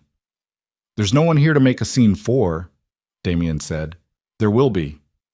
Mercer's eyes moved past Damien's shoulder and found Elena, and the quality of attention he aimed at her made her skin do something involuntary. "Your accountant. She's been busy tonight." "She's done," Damien said. "The accounts are moved. Your endgame doesn't have a mechanism anymore." Mercer considered this for a moment with the expression of someone receiving information about a chess match they've already decided the outcome of. "There are other mechanisms," he said. "Not tonight, there aren't." "No," Mercer agreed. "Not tonight." He looked at Damien with something that Elena could only describe as affection, which was the most disturbing thing she'd seen in a sequence of disturbing things. "You did well, Damien. You always did well. That was never the question." "Stop," Damien said. "The question was always whether you'd figure it out before the timing made it irrelevant." Mercer tilted his head slightly, or as much as the forearm across his chest permitted. "You're 48 hours too late. The federal case doesn't require the financial network anymore. It's been building independently for 2 years. The network was the insurance policy, the exit strategy." He looked at Elena again. "Your girl moved the assets. Good. It demonstrates intent. It demonstrates consciousness of guilt. It demonstrates that the Viscari organization, when faced with imminent legal action, moved to obstruct and conceal." He paused. "I didn't need the money, Damien. I needed the evidence of the attempt." The tunnel went very quiet. Elena's mind ran the sequence before she could stop it. The transfer she'd just completed, the accounts she'd moved, the federal surveillance team outside, the warrant that was 4 minutes from execution according to what she'd told Mercer's security man. And she felt the architecture of the night reconfigure itself around a new load-bearing truth. "We moved the assets," she said. Her voice came out steady. She didn't know how. "Into accounts that document Mercer's own financial structure. The transfer records show the origin point and the destination. His accounts, his infrastructure, his holding company receiving the assets." She watched Mercer's face. "You needed evidence of concealment. You got evidence of Mercer Family Foundation absorbing the Viscari assets in the 48 hours before a federal indictment. That's not obstruction on Damien's part." She paused. "That's you executing the theft in real time." Something moved in Mercer's face. The first thing that had moved there since she'd come around the corner. "The administrative access I used to make the transfers," she continued, "was your administrative access. Your credentials, your maintenance portal, your authentication, routed through your Cyprus firm's server infrastructure, which I accessed tonight from a machine in your own building." She took one step forward, just one. "Every transaction record from the last 3 hours has your fingerprints on it. Literally." The biometric authentication logs will show that the person who authorized those transfers was you. The tunnel was completely silent. Above them, muffled through the stage floor and whatever was between them and the gala, the string ensemble played something Elena didn't recognize. Mercer looked at her for a long moment. "Clever girl," he said, and his voice had changed. Not much, not dramatically, but the absence of fear quality had developed a hairline fracture. Something beneath it that she could see now because she knew what to look for, the same way she'd learned to see the things behind people's eyes when they were working to hide them. "Where is my father?" she said. The fracture widened slightly. "Elena's," Damien said. Where is he?" she said again, not louder, harder. Mercer looked at her with the hairline fracture becoming something more visible, and she watched him calculate. The same calculation she'd seen in Dimitri's face, the assessment of which direction the situation was falling, the positioning, and she watched him decide something. "Warehouse District," he said, "south of Chinatown. There's a storage facility on West 34th. The unit number is 7, painted on the outside of the building, not on the unit itself." He said it with the evenness of a man trading information for something he hadn't yet specified. "He's alive. He's been treated adequately." "Treated adequately," Elena repeated. "Kept secure," Mercer said. Above them, the string ensemble stopped. In the silence, Elena could hear footsteps, multiple sets, heavy, purposeful, moving through the backstage area above them and toward the tunnel stairs. And she knew from the quality of them that they were not Mercer's people, and they were not running away from something. "Federal team," Reyes said from behind her, and his voice had a new quality she'd never heard from him before, something raw underneath the flat affect. "They've entered the building." Damien's arm didn't move from Mercer's chest. His gun didn't move from Mercer's temple. His eyes went to Elena with a question in them that she read clearly, the question being whether the play she'd set up was going to hold, whether the evidence architecture she'd built in 3 hours in a server room with 8.5 minutes of runway was strong enough to do what she'd said it would do. She looked at him. Then she looked at Mercer. Mercer looked back at her with the fracture in his composure fully visible now, and she saw something in his eyes she had never expected to see there. The first genuine emotion she'd observed in him since she came around the corner of the tunnel. And it was not fear of the federal agents above them, and it was not fear of Damien's gun, and it was something she needed a moment to name before she recognized it as the particular, specific fear of a man who has just understood that the person looking at him has beaten him. Not matched him, not survived him, beaten him. She was 24 years old with burn scars on her wrists and blood under her fingernails from the parking garage months ago that she sometimes still felt when the light was wrong. And she had walked into his financial architecture with nothing but 3 days and a whiteboard, and she had turned it inside out and used it as a weapon, and the evidence was filed and the accounts were moved and her fingerprints were nowhere on any of it while his were. The federal agents came down the tunnel stairs in a formation that left no interpretive ambiguity about their intent, and the first one around the corner stopped when he saw Damien's gun pressed to Mercer's temple, and the 4 behind him stopped too. And for approximately 3 seconds, the tunnel held a configuration of bodies and weapons and competing authorities that had no clean resolution. Then Elena stepped forward. She held up the laptop, not as a shield, as a document. "My name is Elena Vale," she said, and her voice carried in the tunnel with a clarity that surprised her, bouncing off the low ceiling and the stone walls and coming back to her slightly altered, slightly more certain than she felt. "I have been operating as an embedded financial analyst within the Viscari organization under a protection arrangement. Over the last 72 hours, I have compiled and transferred to a secure filing location a complete record of financial transactions linking Adrian Mercer." She did not look at Mercer when she said his name. "To a series of federal crimes, including conspiracy, obstruction, and the directed use of criminal infrastructure to subvert a federal investigation." She paused. "The transfer was completed 18 minutes ago. The receiving location is the Northern District U.S. Attorney's Office. Case number—" She read the number from the document on her screen, the one she'd photographed off the Cypress folder. "The filing is time-stamped. The authentication records are attached." The lead agent looked at her, then at Damien, then at Mercer. Mercer's composure had completed its fracture. What was visible now underneath it was not panic. He was too old and too practiced for panic. But something more fundamental. The expression of a man watching a building he designed collapse in a sequence he did not engineer. "Sir," the lead agent said, and it took Elena a moment to understand he was addressing Mercer. "I need you to step away from the wall." "He has a warrant," Damien said. "Sir," the agent said again, to Damien this time. "Lower your weapon." A long moment. The tunnel hummed with its industrial lights and its low ceiling and the weight of everything that had led to this specific configuration of people in this specific underground space. Damien lowered the gun. He stepped back from Mercer.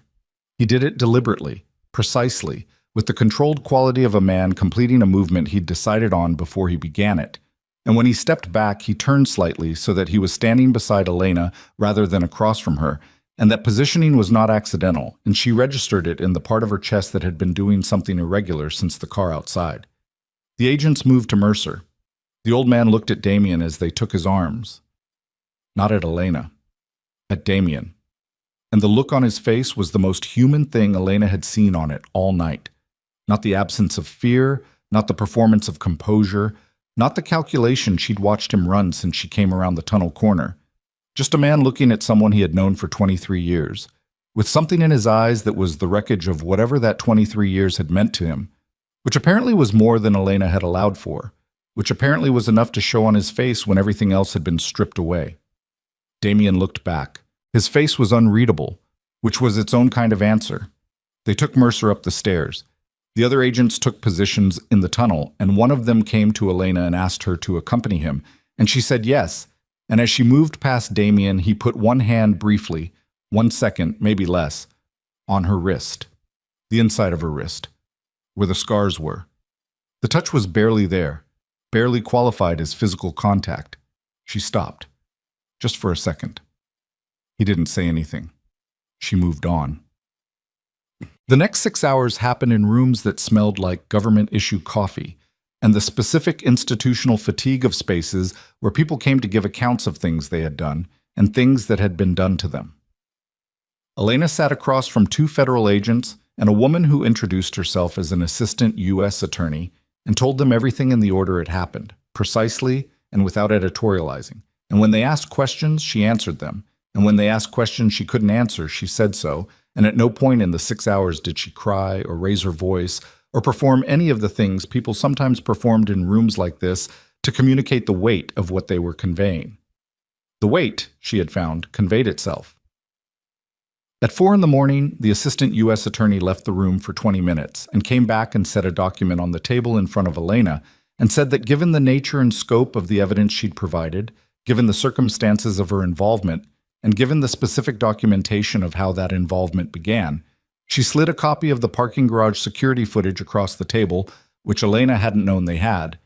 The office was prepared to offer a cooperation agreement that would formalize her status as a material witness and provide immunity from prosecution for any activity conducted during the period of her arrangement with the Vescari organization. Elena looked at the document. "What about Damien Vescari, Bukan?" she said. The assistant U.S. attorney looked at her with the expression of someone who had anticipated this question and prepared for it in 2 different ways, depending on what preceded it. "That's a separate matter," she said. "His cooperation," Elena said. "The information he's provided, the access his network gave to Mercer's operations, what weight does that carry?" "Ms. Vale." "I'm asking a direct question," Elena said. "I've been answering direct questions for 6 hours. I'd like one answered back."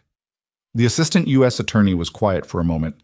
Then she said, "Mr. Vescari's situation is complicated by the nature of his organization's activities, which substantially predate and exist independently of his involvement in exposing Mercer's crimes. The cooperation is weighted. It matters. But it doesn't erase." "It doesn't erase," Elena repeated. "No." Elena looked at the document for another moment. Then she picked up the pen they'd left beside it and signed where indicated and slid it back across the table. "My father," she said. "West 34th, Warehouse District. Unit marked with a 7 on the building exterior." The assistant U.S. attorney wrote it down. Cool. They found Vincent Vale at 6:47 in the morning. Elena was in a government vehicle outside the warehouse when they brought him out, and she sat in the back seat and watched through the window as her father was helped across the concrete of the loading dock by two federal agents. And she observed him with the specific quality of attention you give to something you've been both dreading and requiring for a very long time. He was thinner. That was the first thing.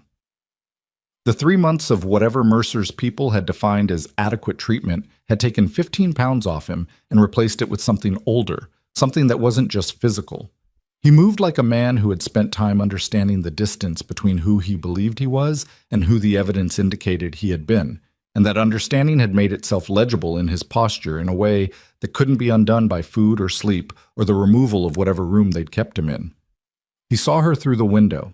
He stopped moving. Elena got out of the car. They stood on the concrete of the loading dock in the early morning gray of a Chicago November, with the lake somewhere behind the warehouse blocks, making its indifferent presence felt in the cold and the smell of the air. And Vincent Vale looked at his daughter, and his daughter looked at him, and neither of them spoke for a moment that had the quality of something enormous trying to fit itself into an ordinary space. "Elena," he said. His voice was wrecked. 3 months, and something else had done that to it. "I know," she said. She meant it as a complete sentence, meant it to cover the territory of what they were both standing in front of: the medical records, the bank transfers, the 4 years of payments, the 11 years before that of a father who had done the specific thing that fathers existed in opposition to doing, and who had done it for money, and who had done it with enough deliberate arrangement that the word accident was not available to either of them as a resting point.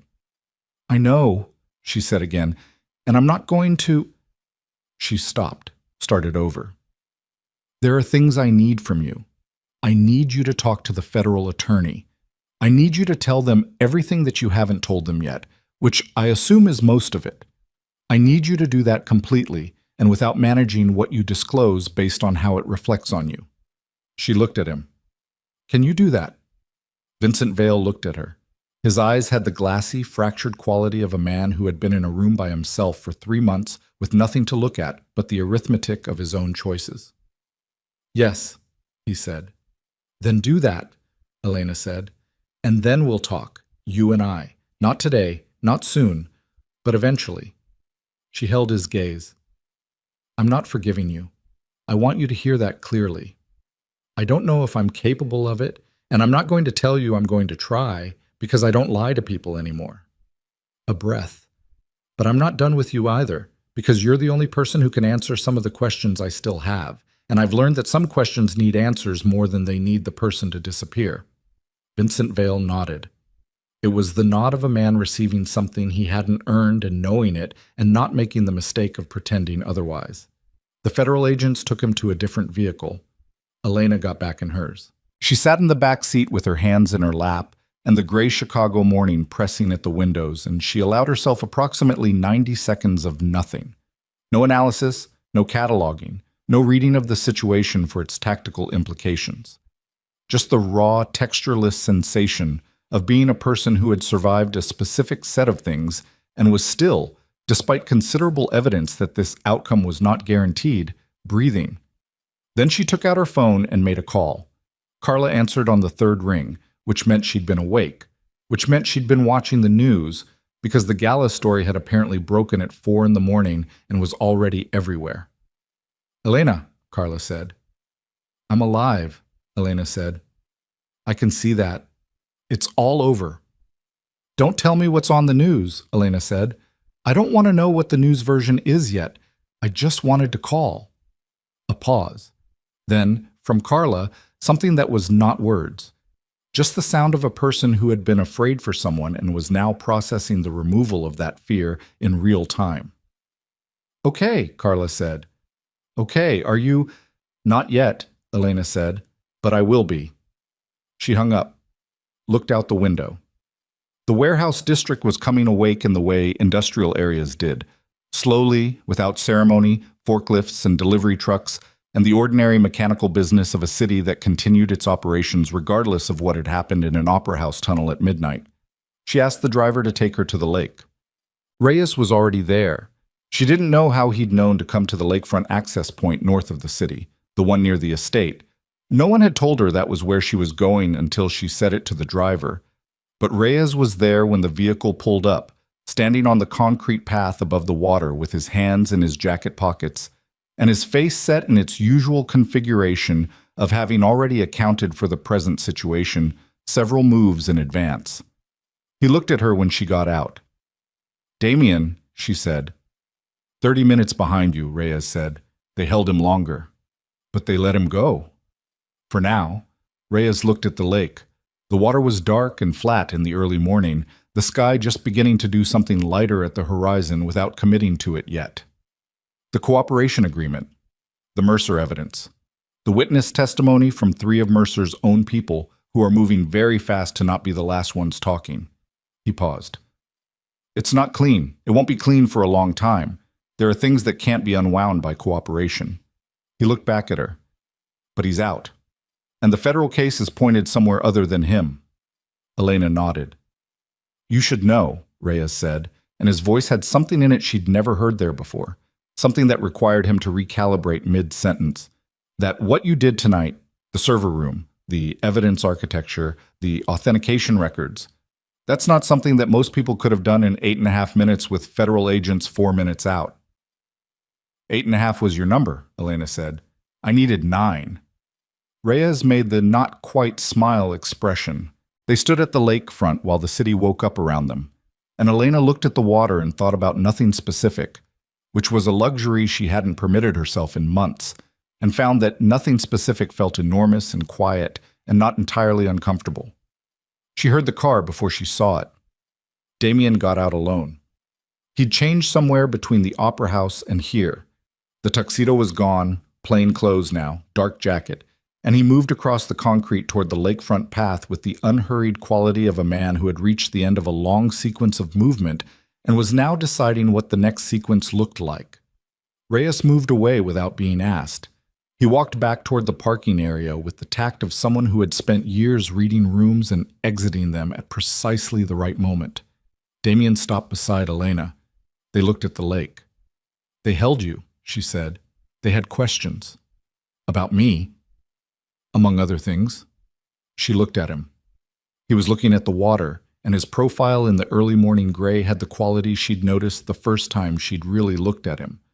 The jaw that had been broken and healed slightly wrong, the controlled set of the shoulders, the thing that should have read as damage and instead read as deliberate. She'd spent months reading that profile for information and was only now, standing at the edge of the lake in the aftermath of everything, allowing herself to notice that the reading had at some point stopped being purely strategic. She didn't do anything about that noticing. She just noted it and let it sit. "The estate," she said. "The syndicate, what's left?" "Some," he said. "Mercer spent 5 years trying to dismantle it and didn't finish. What he managed to expose is gone. What he couldn't get to," he paused, "is probably enough to be a different kind of problem, eventually. But not today. And you." He turned to look at her. The iron-colored eyes had something in them that she'd been seeing more of over the past months, something that emerged when his control wasn't entirely covering the territory underneath it. "I arranged documents," he said. "Passports. An account in a name that doesn't connect to anything." He said it with the same precision he used for everything, but underneath it she could hear the effort of saying the next part. "For you. They've been ready for 2 weeks." Elena looked at him. 2 weeks, she said. "I wanted you to have them regardless of how tonight went," he said. "If it went wrong, you'd need them. If it went right," he stopped, "you'd still have the option." "The option to leave. The option to be somewhere clean," he said. "Somewhere none of this follows you." Elena was quiet for a moment. The lake moved. Somewhere behind them, the city was making its morning sounds. The layered noise of traffic and industry, and the particular acoustic signature of 3 million people beginning another day without any awareness of what had happened in certain underground corridors while they slept. The sun was not yet above the horizon, but the sky was committed to lighter now, the gray shifting through its gradients toward something that wasn't quite dawn yet, but had made its decision to become it. "You think this follows me," she said. I think everything follows everyone, Damien said. I think the question is what kind of distance you can put between yourself and what follows you. And you, she said, what distance are you putting between yourself and what follows you? He was quiet. The documents are for one person, she said. Yes. You made them for me and not for yourself. I have other arrangements, he said. That's not what I asked. He turned back to the lake. His jaw did the thing, the slight involuntary shift that he caught after a second and locked back down. But she could see it now clearly, could see the catching of it as well as the thing being caught. No, he said, I didn't make them for myself. Elena turned to face him fully. He kept his eyes on the water for a moment longer, and she watched the side of his face, and she thought about the elevator, the rain hammering the glass and blood running down her jaw, and the flash drive cutting into her palm. And she thought about the whiteboard in the East Wing, and the corridor after the gala, and the morning in the kitchen where he'd said the name Mercer for the first time and she'd read the grief in his shoulders before he controlled it back. She thought about 100 small moments that she'd cataloged at the time as tactical information and was only now, standing here, understanding had been something else being filed under the wrong category. Damien, she said. He turned. I'm not going anywhere, she said. His expression did what it did. The controlled surface, the thing underneath it, the almost imperceptible adjustment of a face that had spent decades managing what it disclosed.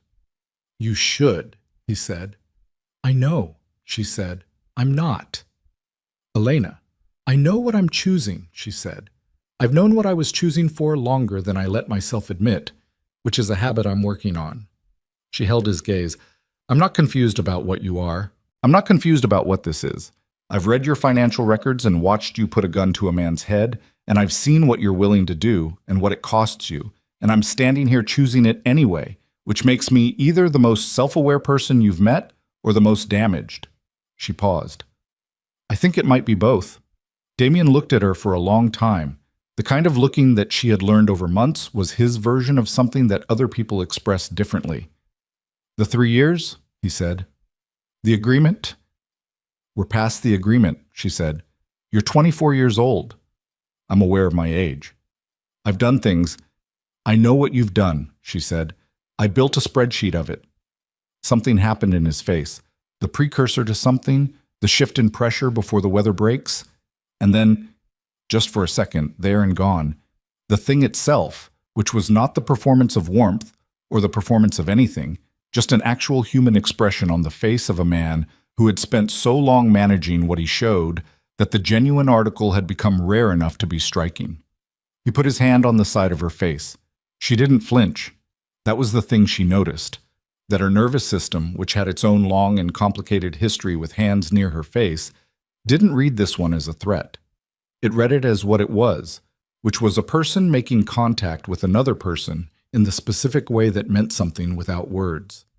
She put her hand over his. They stood like that at the edge of the lake while the light continued its slow declaration of morning, the water dark below them and the sky brightening above in gradients of gray and pale, and the first suggestion of color at the horizon, and Chicago moved through the beginning of an ordinary day around them, and neither of them spoke because the things that needed to be said had been said in other moments and other rooms and across months of proximity that had meant more than either of them had intended when they started. Reyes was somewhere behind them. The documents with Elena's new name were somewhere in Damien's jacket. The federal case was moving in its direction and would continue moving regardless of this moment at this lakefront. The Mercer Empire was dismantled. The financial records were filed. Dimitri Cazares was in a room somewhere giving testimony that would take days to complete. Vincent Vale was in a different room giving a different account of the same years from a different angle. The Opera House was probably still burning, or had burned, or was smoke now above the lakefront. She hadn't confirmed it and didn't need to.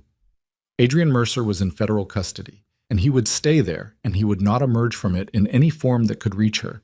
And she knew this not as hope, but as the output of an 8.5-minute calculation she'd run in a server room with a cable port and a back door and the elegant failure point of an elegant system. She had made him use his own hands to do it. She had spent 24 years surviving men who believed that the damage they did was permanent. that what they burned stayed burned, that what they broke stayed broken, that the girl crying behind the locked bathroom door of a hotel room would stay in that room forever, would carry that room with her wherever she went, would never stop being small enough to lock inside it. She was still carrying the room. She understood that. She was not under the illusion that what had happened in the last 24 hours had removed it or replaced it or transformed it into something she could set down. The burn scars were still on her wrists. The medical records still existed, would always exist, in the flat clinical language of what had been done to her and what had been listed as accident. She would still wake up sometimes in rooms she didn't immediately recognize and feel the contraction of fear before context arrived. She would carry all of it, but she was here. She was 24 years old and standing at the edge of the lake in the early morning of a city that didn't know her name, and she was choosing where to stand. That was not a small thing. That was, in fact, everything. Damien's hand came down from her face. He didn't step away, just shifted the contact, his hand finding hers, the kind of simple human arrangement that communicated something neither of them would have been able to articulate without making it smaller than it was. "We need to move," he said eventually. "Whatever comes next, it starts moving today, and we need to be ahead of it." "I know," Elena said. "It won't be simple." "I've never had simple," she said. "I don't think I'd know what to do with it."